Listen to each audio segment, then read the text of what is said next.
महाशिवरात्रि का आध्यात्मिक और वैज्ञानिक दोनों तरीके से महत्व है। शिवरात्रि का अर्थ है हर महीने का 14वां दिन, जो कि अमावस्या से एक दिन पहले आता है।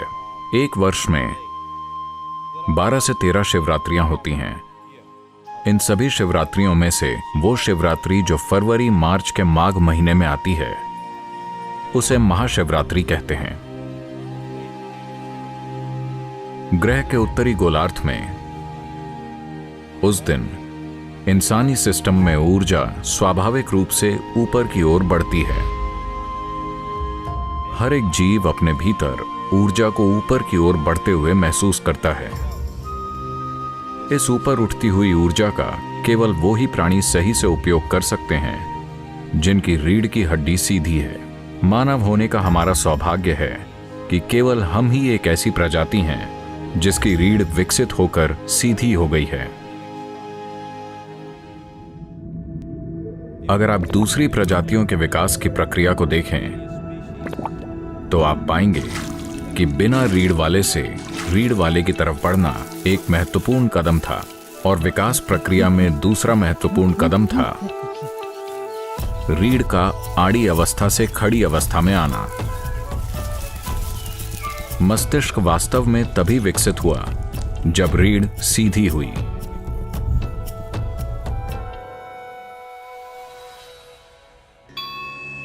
जैसे कि महाशिवरात्रि की रात में ऊर्जा स्वाभाविक रूप से ऊपर की ओर बढ़ती है, रात भर रीढ़ को सीधी रखने से जबरदस्त लाभ होता है। ये उनके लिए विशेष रूप से फायदेमंद है जो खासकर आध्यात्मिक मार्ग पर हैं, पर ये उन लोगों के लिए भी महत्वपूर्ण है जो पारिवारिक स्थितियों में हैं, और साथ ही दुनिया में उन लोगों के लिए भी जो महत्वाकांक्षी हैं। आध्यात्मिक मार्ग पर चलने वालों के लिए, योगियों के लिए ये वो दिन है जब शिव अपने भीतर की सभी हलचलों के परे चले गए और पूरी तरह से स्थिर हो गए।